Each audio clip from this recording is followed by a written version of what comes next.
Hey, okay, welcome back to Gronsky Books. This is just about everything I read in 2023, and I have prepared short reviews for every single one of these books.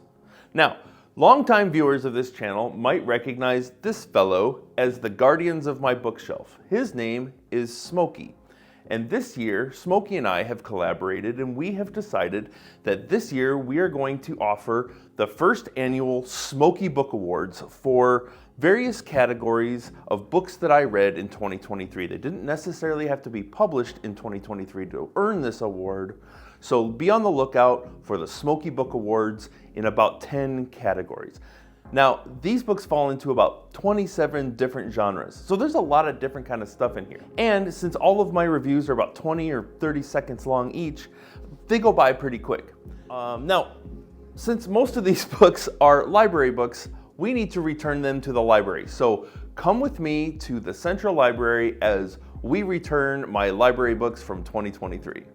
First up is 2001 by Arthur C. Clarke. I read 2001 for the third time this year. It's way up there with my favorite sci-fi of all time. 2001 began as an adaptation for Clarke's 1951 short story, The Sentinel, and it was rewritten in collaboration with Stanley Kubrick for the film 2001: A Space Odyssey, for which they were nominated an Academy Award in 1968. 50 Popular Beliefs People Think Are True by Guy P. Harrison. Harrison covers a whole range of subjects he considers beneath the dignity of intelligent people to believe, such as angels, prayer, homeopathy, psychic detectives, fortune-telling, and the like. Now, I don't put much stock in these things either, but to each his own. I had no patience for the disdain Harrison treats for those who think differently than him. He came off like an angry Redditor in this book. A Face in the Crowd and The Longest December by Stephen King, Stuart Onan, and Richard Chizmar. This was a double release of novellas. Stephen King co-wrote A Face in the Crowd, a story about a retiree living alone who begins seeing faces of loved ones in the crowd on TV during Tampa Bay Rays baseball games. This has a decidedly Stephen King feel and was a solid, if middle-of-the-road story for him. The Chizmar story was sort of forgettable. The Adventures of Huckleberry Finn by Mark Twain. After reading Huck Finn this year, I was moved to write a 6,000-word essay covering the politics, character study, morality, racism, the banned book status, and historical context of Twain's most notable work. Unfortunately, a 6,000-word essay, even read quickly, takes about an hour to present on YouTube, and I'm just not sure about putting out an hour-long video about a single book. But let me know in the comments if you want me to produce that video. The Adventures of Tom Sawyer by Mark Twain. While The Adventures of Tom Sawyer and The Adventures of Huckleberry Finn share a few of the same characters, similar settings, and come from the same time in history, these two books couldn't be more different, tonally and thematically. Tom Sawyer can be read for its surface-level enjoyment without much worry for deeper interpretation, so it certainly is aimed at a younger audience. It's still enjoyable, still amusing to me at the age of 44 in 2023. All the Light We Cannot See by Anthony Doerr. This was a beautiful, melancholic novel about two young people in World War II, and I won't say anything else about the plot if you haven't read it yet. It took me 9 years to finally read this amazing book, and if you haven't read it yet, I urge you to add it to your 2024 list. Anthem by Ayn Rand. I reviewed this book on my channel earlier this year, so you can go check that video out if you want a more in-depth review there. But in short, I read this book when I was in middle school, and it opened my eyes to what literature was really capable of. Reading it again now as an adult, I like it a lot less, but I have a better understanding of Rand's underpinning philosophy. Barkskins by Annie Proulx. Annie Proulx is becoming one of my favorite living writers. Barkskins won't be for everyone. It's very long, covers hundreds of years of two family stories involving the logging industry, frankly discussing indigenous struggles, deforestation, abrupt violence, and the legacy of one very fine dining room table. Batman: The Long Halloween by Jeff Loeb and Tim Sale. This features a number of Batman's foes: the Joker, Mad Hatter, Catwoman, Penguin, Poison Ivy, Scarecrow, Solomon Grundy, Carmine Falcone, and everyone's favorite, Calendar Man. Big Sur by Jack Kerouac. If you loved On the Road, allow me to convince you to follow up with Big Sur, in which the fast and loose life has caught up with Kerouac. His writing is sharper and more inwardly incisive here. He cuts deep. And we readers of his future, having the benefit of knowing how his life ended, can read Big Sur for what it was, a confession of sorts, and a plea to himself that ultimately went unheeded. The Book of Form and Emptiness by Ruth Ozeki. I quite liked this book, and I'm a little disappointed to see it hasn't seemed to catch on as well as I think it deserves to have. In this book, Ozeki takes on mental health from a couple of angles, while she employs a unique approach to narrative construction, as always. Book of Sketches by Jack Kerouac. This is a deep cut, and not a book I recommend to casual readers. Book of Sketches is a compilation of notebooks Kerouac carried in his pocket in the early years. It reads like part diary, part dreamlike poetry, part word salad stream of consciousness. It's nothing meant to be followed beginning to end, but to be absorbed phrase by phrase. If you're invested in understanding Kerouac's writing style, this might be essential reading.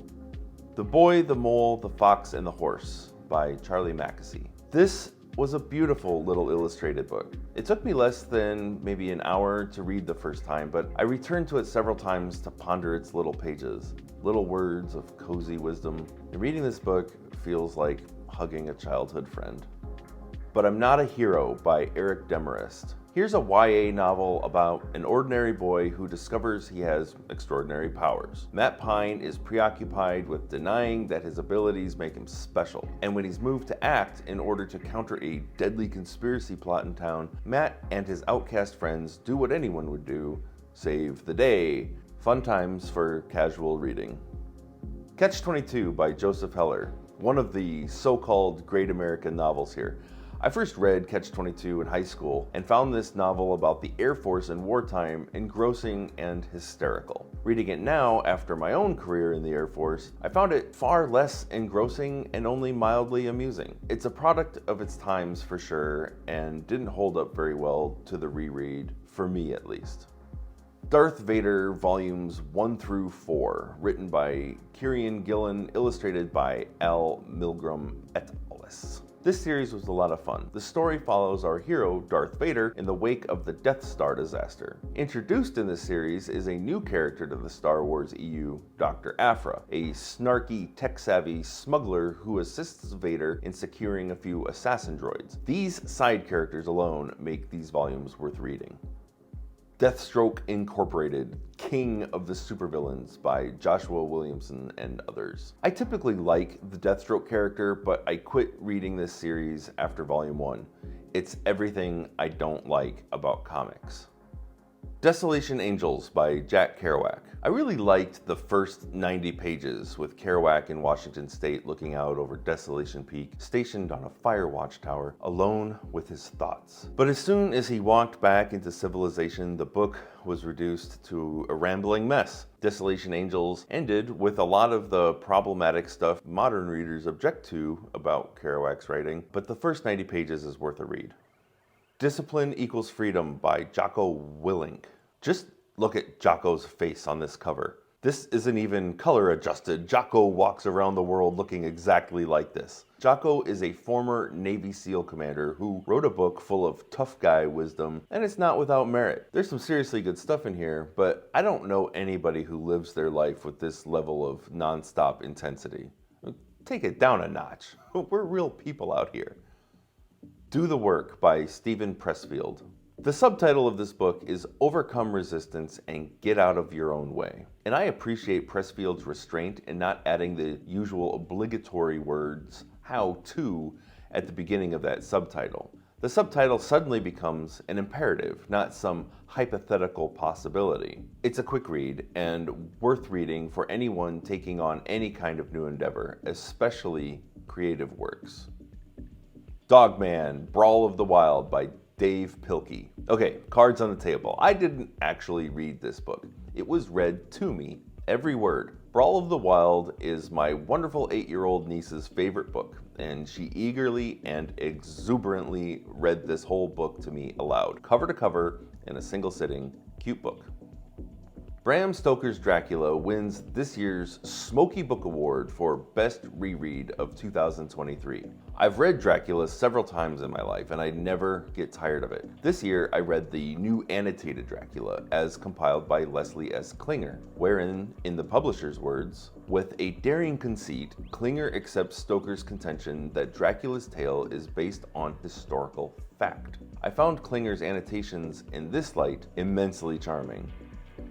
Ender's Game by Orson Scott Card. Ender's Game was the best YA I read all year. I've wanted to read Ender's Game since I was a kid, but for one reason or another, never got around to it. Some readers don't like the long digression to Ender's siblings scheming back on Earth, but I think they're essential to a complete reading of the book. I appreciated it all. I've heard good things about Card's indirect sequel to Ender's Game, Speaker for the Dead, so maybe I'll read that in 2024.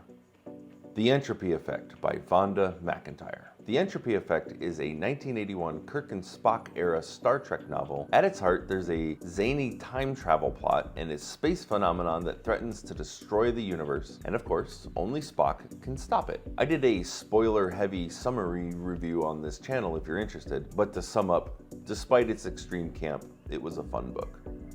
Extreme Ownership by Jocko Willink and Leif Babin. This was my second Jocko book I read this year, and I read it on a recommendation from my friend Ahmad, an Army veteran and professional security expert. This one focuses on Jocko and co-author Babin's stories of SEAL Command during the Iraq War and how they applied leadership principles to those scenarios. Some of their applications seemed like a bit of a stretch, but on the whole, the central message of this book was valuable. Take responsibility for your life. Fear and Loathing in Las Vegas by Hunter S. Thompson. It used to be that road trip books about a trunk full of drugs, dodging cops, and mixing it up in Vegas made for a roaring good read. And while rereading this book this year, I admit I got caught up in Thompson's hyper-engaging prose, but in the end, there's a decided lack of insight, real impact, or cost to any of this. It feels hollower now. Finding Me by Viola Davis. Some of us never quite untangle ourselves from who we were when we were young. We carry our childhood selves with us all our days, and we either learn to adapt or live a lie.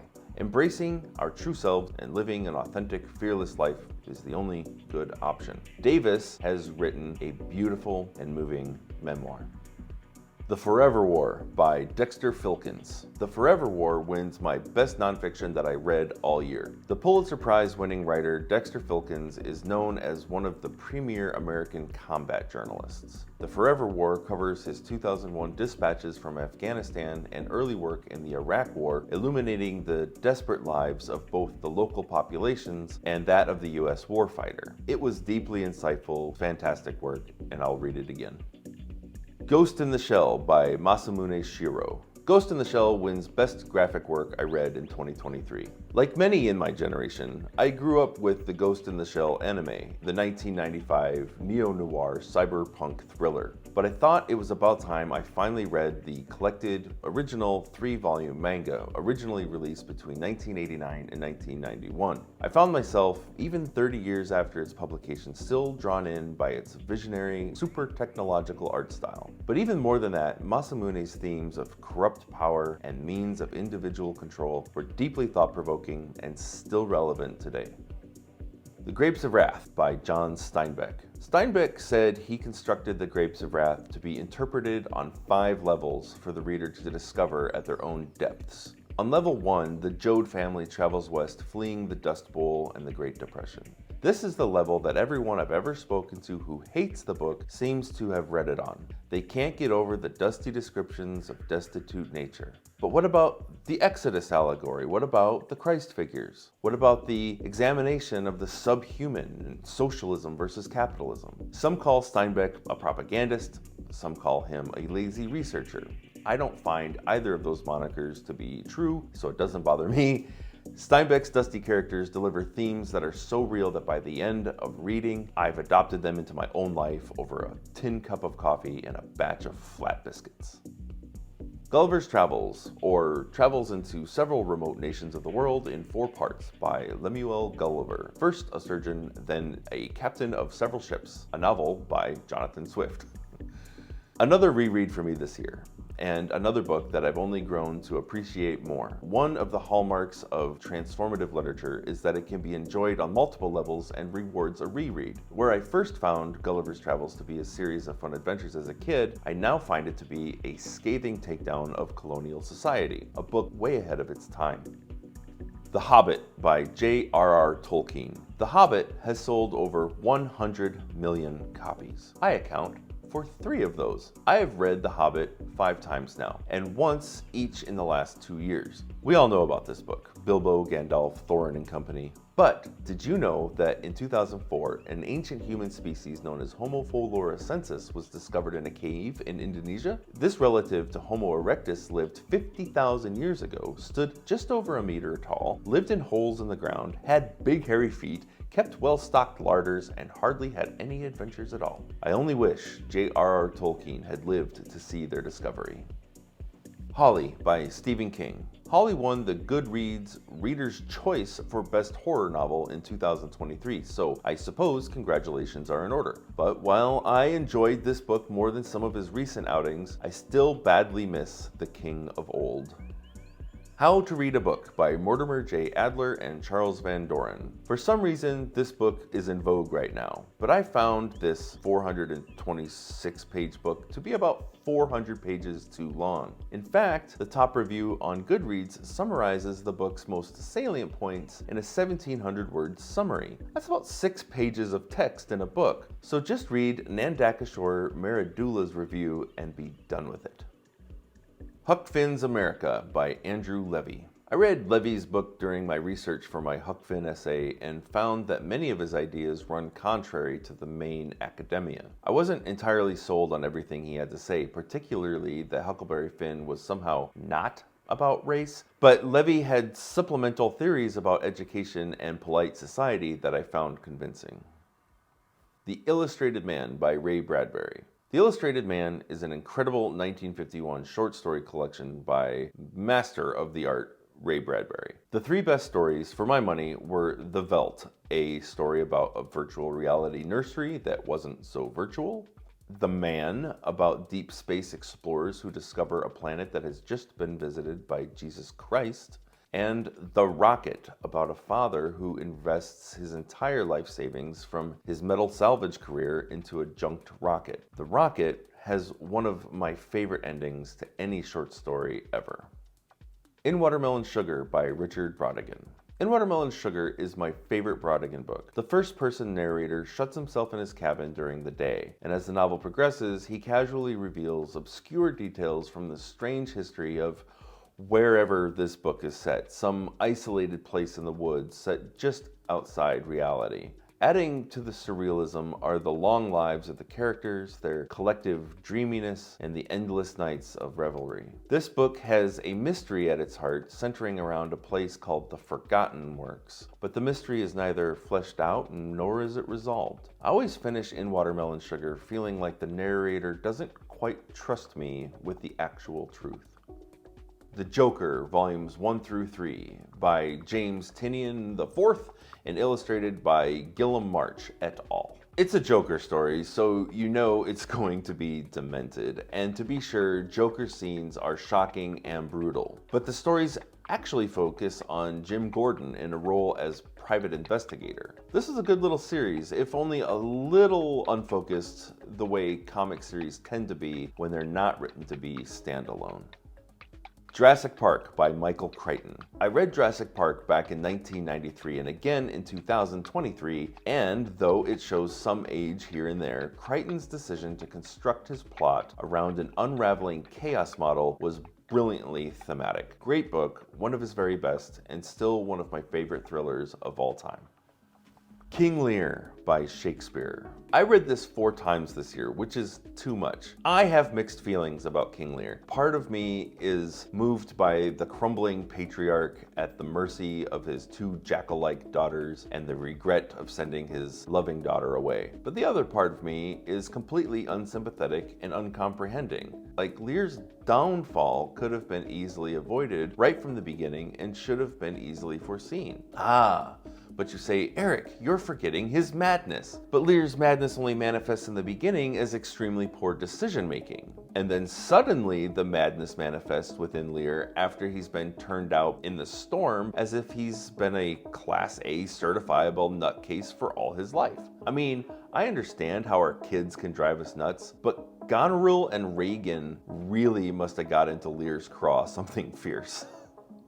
King Lear, the graphic novel, a Magic Wagon imprint. This was god-awful. It was condensed into 50 pages of jumbled up panels with no thought for narrative cohesion. If this was your introduction to King Lear or even Shakespeare, I'd be shocked if you ever tried it again. Terrible, 0 stars. Landscapes for Writers by Scott Rice Snow. So whether you're a fiction writer or you're designing your very own RPG world, Landscapes for Writers is a terrific tool to help you explore terminology and landscape features that may not be readily available in your own neck of the woods. I borrowed this from the library, but found this might be a terrific resource for my own personal library, so it's on my shopping list. I'll probably end up buying 2 or 3 extras for the gamers in my life as well. The Last Ronin by Kevin Eastman and Peter Laird et alia. The Last Ronin is a Teenage Mutant Ninja Turtles story, and right from the get, we're made aware that 3 of the 4 turtles are dead. Only one remains. He is the last Ronin. But which turtle has survived to avenge the deaths of his brothers? It's the darkest Ninja Turtle story I've ever read, and a lot of people are loving it. My only nitpick is that some of the endgame villains don't match the gravity of the rest of the book. It is a worthwhile read though. The Lincoln Highway by Amor Towles. Towles has been built up and built up and built up over the years as this must-read author, but I was ultimately disappointed with The Lincoln Highway. I'll just say that The Lincoln Highway felt like a convincing counterfeit version of a better book, and it was hard to read with much enthusiasm once I realized in which direction it was going. The Lord of the Rings by J.R.R. Tolkien. Over Thanksgiving, I had a long talk about Ents with my brother-in-law Bill and my sister Megan. We actually had a rousing debate whether or not Treebeard was older than Bombadil. I mean, it's better than arguing about politics over Thanksgiving, am I right? The Two Towers is my favorite of the 3 sections of Lord of the Rings, although my father considers it the worst. But I'd hardly use my father as a good litmus test for good fantasy. He wouldn't know good fantasy if a white wizard re-emerged from the darkness to set him on the hero's journey himself. The Man in the High Castle by Philip K. Dick. Philip K. Dick won the Hugo Award in 1963 for his speculative novel about a world in which the Axis powers were triumphant in World War II. He also wins the 2023 Smoky Book Award for the best sci-fi I read all year. Embedded within the book is yet another book called The Grasshopper Lies Heavy by Hawthorne Ebenson, the titular Man in the High Castle. Somewhere here on the internet exists a fan fiction version of this book, and I'm very interested in reading it. Hey, Editing Eric here, and this isn't exactly what I thought it was. It's not really based on Ebenson's The Grasshopper Lies Heavy at all. And the more I searched, I can't find anything that really is. Nothing that's fully fledged anyway. But I have been looking for my own fan fiction project to work on in my spare time, and I think I might have found it. Matilda by Roald Dahl. If you missed the 2023 Roald Dahl controversy, you were living under a rock. I picked this book up after the controversy sparked renewed interest in his work. Nothing like trying to censor or ban a book that draws even more attention to it. Now, this book has been challenged in my state because Matilda is disrespectful to her parents. Not because this book depicts physical and emotional abuse of children, but because Matilda is rude to her mercilessly neglectful parents. Rude. You can't make this up. Minecraft: The Dragon by Nikki Drayden. This was a fun book, full of references to gameplay elements as if they were real. Clever stuff for kids and a good life lesson about trust to boot. Misery by Stephen King. I've read Misery 3 times now. This one never gets old. Annie Wilkes is Stephen King's greatest human monster. There are a lot of stories about why Stephen King wrote Misery in the first place, and the one I heard most recently is that it was in response to his fans' reactions to his book Eyes of the Dragon. But both books, Eyes of the Dragon and Misery, were released in 1987, so I'm not sure that could be true. But King has been candid about how Annie Wilkes is a metaphor to his dependency on drugs, and how they made him feel alone, and how they hobbled him when he tried to escape. Moonglow by Michael Chabon. Michael Chabon is one of my top 5 favorite living writers. I've read Moonglow 3 times now, and I cling to it like a warm blanket. His prose here is smooth and pleasing. I read it, spellbound, and completely satisfied. Check out my video on this channel for a deeper dive. My Struggle by Karl Ove Knausgaard wins the best autobiographical work I read this year. This was a major reread project for me this year. Knausgaard's 6-volume autobiographical, splendid, swarming complex of human behavior really brought me back. And as much as I'm looking forward to reading other of his many works, I kind of want to just keep reading My Struggle. Never Let Me Go by Kazuo Ishiguro. For a book with such a high-level premise as Never Let Me Go, it is spare on plot, spare on description, and very, very spare on the morality tale. And at first, this sparsity on Ishiguro's approach was off-putting, but as things developed, I grew to appreciate and understand the reasoning behind this creative decision. It's a touching and powerful book that I spent an inordinate amount of time thinking about after I put it down. Night Flyer by Christopher Fahey. Right up front, this is the worst book I read all year. It's about a kid who learns to astral project his spirit and flies around spying on his enemies and his friends, and later becomes an unrepentant, classmate murdering sociopath before our very eyes. Thank God he accidentally kills himself in his own trap at the end of the book. 9 Stories by J.D. Salinger. 9 Stories is one of my favorite collections of stories ever written. I'm not sure I've read many other writers whose prose feels more deliberate. Each story is a giant on its own, but 2 stand out as the best stories I've ever read. For Esme with Love and Squalor, and Teddy. The end of Teddy still gives me chills, and I've probably read it a dozen times. No Good Alternative by William T. Vollmann. In this second volume to Vollmann's Carbon Ideologies, an epic investigative work on fuel pollutions and climate change, he focuses here on the coal fields of West Virginia and Kentucky. A good deal of the book involves sympathetic, candid interviews with miners and families of miners about the generational impact of mining and regional culture. It's eye-opening, to say the least. Nutshell by Ian McEwan. We've all seen loose, modern adaptations of Shakespeare before in one form or another, whether it's The Lion King or Forbidden Planet or My Own Private Idaho. But Nutshell obscures the bard's work more than any of these. The protagonist of this Hamlet adaptation is an unborn child narrating his tale in utero. And not only did McEwan pull off this literary experiment, Nutshell was one of the best books I read all year. The Only Good Indians by Stephen Graham Jones. This was the best horror book that I read in 2023, at least that wasn't a reread, if we're not counting Misery. I'm loving Stephen Graham Jones's fresh take on the horror genre, revitalizing it with cultural tradition, superb prose, and experimental structures. The opening scene of this book was among the most haunting I've ever read, especially when its context is more deeply revealed as the novel progresses. Orbital by Samantha Harvey. Orbital wins the 2023 Smoky Book Award for the best book actually published in 2023. In Orbital, we've got 6 astronauts orbiting Earth in a space station, observing Earth below, running through their exercises and experiment routines, thinking about the nature of home. This novel experiments with the traditional science fiction form in that it largely strips itself of plot in favor of focusing inward on the crew members' ruminations.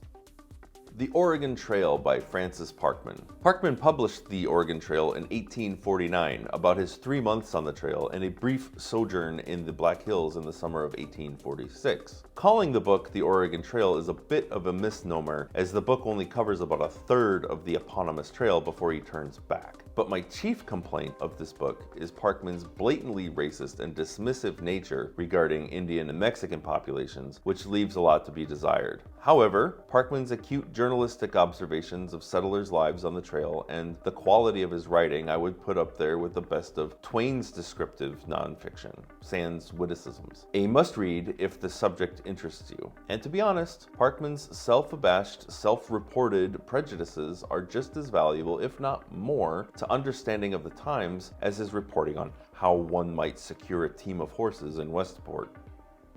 The Passenger and Stella Maris by Cormac McCarthy. I read both of these books twice this year and haven't said peep about them on this channel yet, despite the fact that this duology combined to be the best new reading experience of the year. I read them quickly at the beginning of the year, and I really wanted to get a timely video out about them when they were still new releases, but I didn't feel like I had a firm enough grasp on what was being said. Still no video yet, even after rereading them. I hope you understand. I will say this about the first editions of these books. My friend Clem is an avid Cormac McCarthy reader, but refuses to buy these books until Knopf releases an edition without the deckled edges, and I can't say I blame him. Permanent Record by Edward Snowden. The more I learn about the NSA and how much our government hides from us, the more I see Edward Snowden's actions as patriotic. I didn't learn a terrible lot by reading this book, but it was a great refresher and a great reminder that we as citizens need to hold our government accountable. And Snowden deserves his pardon. The Phantom of Menace by Ian Doescher. Ian Doescher has rewritten all 9 of the main Star Wars films as pseudo-Shakespearean dramas. Initially, I wanted to read them all and discuss them on this channel, but after reading The Phantom of Menace, I realized I wouldn't have much to say about them except to say that they're occasionally quite clever and occasionally quite funny. And it's the novelty Star Wars we never knew we needed. Raft of Stars by Andrew J. Graff. Raft of Stars rotates between 6 main characters. The most mainest of characters are Fish and Bread, 2 young boys who have fled into the Wisconsin North Woods after committing a crime. But they're headed into peril they haven't foreseen, and the race is on to save them. This is an adventurous, quasi-religiously allegorical novel, and almost aggressively clean, so your moms are gonna love it.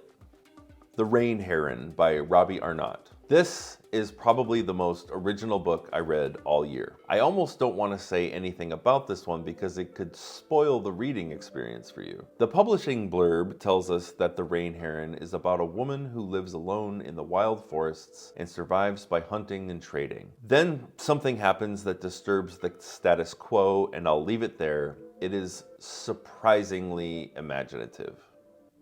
Razzmatazz by Christopher Moore. I was on page 188 when I got the sinking suspicion that I was reading a sequel. So I looked it up, and sure enough, Razzmatazz is Christopher Moore's follow-up to his 2018 novel, Noir. Razzmatazz is exactly what I would expect from a Christopher Moore noir mystery-adjacent book. Hilarious, irreverent, and immensely engaging. I'm just happy that there's another one of these I can go back to in the future. Maybe that'll explain a few things. Rifled Gold by W.C. Tuttle. This is the 6th of 16 Hashknife Hartley novels by W.C. Tuttle, and I'm eager to find and read as many of the others as I can. And in fact, my good friend Phil on my New Year's Eve party came over and surprised me with 2 of the other Hashknife Hartley novels that he found online, and he gave them to me as a housewarming gift. So that was great. Rifled Gold was the first Western I ever read as a kid, and I recently tracked down my own copy. Rifled Gold is extremely tame and dated by our standards today, but still made for a fun cowboy mystery.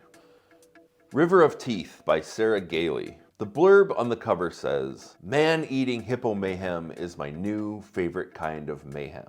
That's the blurb to beat all blurbs. But Gailey didn't earn the sensationalism. She did, however, earn my biggest disappointment of the year. Imagine an alternate history in which hippos are imported to the Mississippi River Delta, causing mass mayhem for the shipping industry. Something must be done about these man-eating hippos. As a premise, I was totally sold. But a full 85% of this book is about assembling the hippo hunter team, so that doesn't leave a lot of room for a plot to develop. The main operation itself was over in a couple of pages, and the design of the operation was so stupid, I instantly regretted the 3 hours I spent reading this book. Science Fiction by Cheryl Vint wins the worst nonfiction I read all year. Without any sense of hyperbole, I can honestly say that I have never read more pretentious sounding academic writing in my entire life. Oftentimes, Vint's sentences run on and on and on and lose track of their subjects, sometimes not even completing themselves grammatically speaking, so that they sit on the page like coagulated cylinders of condensed soup. For example, here's a quote, and the commas are hers, not mine.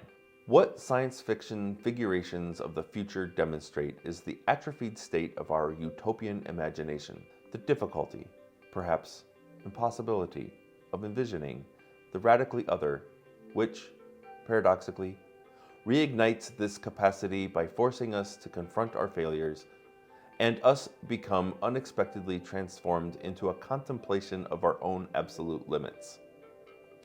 Meaningless. Why is our imagination atrophied? Why must you presuppose our modern imagination is utopian? Reignites what capacity exactly? What failures? How can we be transformed into a contemplation? And who is meant by we in this scenario? Speak for yourself, yo! The Sixth Extinction by Elizabeth Kolbert. I swear, the more I read these books about changing climate and biodiversity on precipitous decline in the world, the less interest I have in the horror genre at all. These books scare me more than Stephen King ever did. Kolbert traces the effects of the Anthropocene, the scientifically acknowledged age in which humankind has left its indelible impact on the planet's climate, geology, and biota. In the penultimate chapter, Kolbert writes compellingly about Homo florensis, the Denisovans, and especially Neanderthals. And for reasons I don't have time to explain right now, Kolbert has compelled me to finally read Goethe's Faust. So hopefully that's in my 2024 TBR. Strong Motion by Jonathan Franzen. The plot follows Lewis Holland, a radio station employee who falls in love with a Harvard seismologist who is all the time being harassed by a rabid pro-life movement in town who buys out Lewis's radio station, and the seismologist has an emotional confrontation with the preacher leading the pro-life movement, and all this sort of distracts from the seismologist's investigation into the Boston earthquake that killed Lewis's grandmother, who left Lewis's mother millions of dollars in her will, and the money is tearing Lewis's family apart. And then so things go further south in the family when it's discovered that Lewis's sister's boyfriend's father's company has illegally drilled toxic waste dumps in the Boston area, and then Lewis's ex-girlfriend from Texas shows up, and Lewis is torn between the seismologist and the Texas woman. And yeah, the book is a lot of things, and it will keep you guessing for sure. The only thing I hate about this book is the title. The Swiss Family Robinson by Johann David Weiss. I hated everything about this book. 1. The family is stranded on an island in the South Pacific for a decade and never despair. They're always cheerful, always praising God for their good fortune, which made a certain kind of sense when I learned that Weiss is a pastor, and this book was likely written as a keep the faith guilt trip stuff. 2.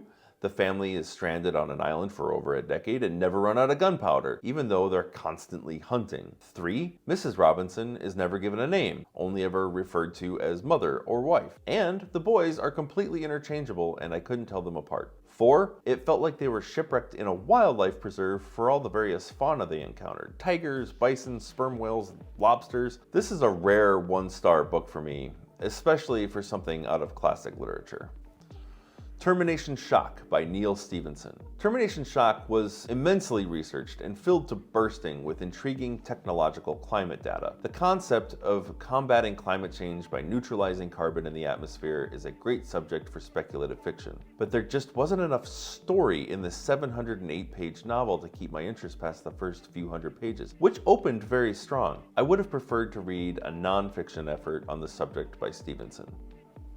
The Trackers by Charles Fraser, a Great Depression-era novel about a mural artist hired on as a private eye on a coast-to-coast missing persons case. Sounds great. Unfortunately, for various reasons, this one just didn't end up working for me. There was one scene, however, where our protagonist is held captive by a psychotic Florida family. It's especially intense. I only wish the rest of the book had been written with the same relish.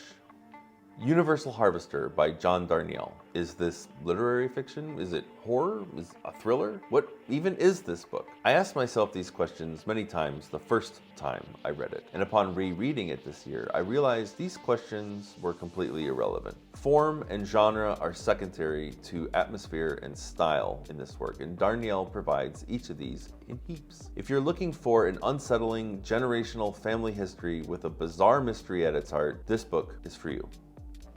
Visions of Gerard by Jack Kerouac. This 1963 work of autofiction was written a year after Big Sur and teleports us back to his childhood when Jack's saintly brother Gerard died of rheumatic fever at the age of 9.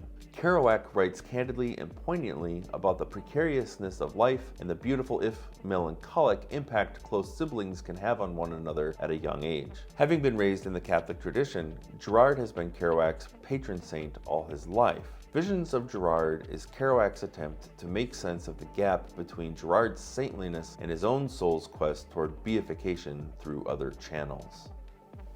Wandering Souls by Cecile Pin, a 2023 debut novel here by British-American French author Cecile Pin. Pin establishes a convincing literary voice in this work about post-war Vietnamese orphans seeking asylum in the UK and following them in the life that follows. What little story was told was masterful, but I couldn't help but feel like I was skipping chapters. For this book to have really worked for me, I would have liked to have been more filled in.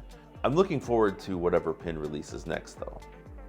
War of the Worlds by H.G. Wells. War of the Worlds is an absolute classic of science fiction, and it turned 125 years old this year. This was my second time reading it, and I was inspired to reread more of Wells' work soon. I have read just 5 of his 50 or so novels, but his favorite theme of spiraling technological chaos is never more prevalent than it is here in War of the Worlds.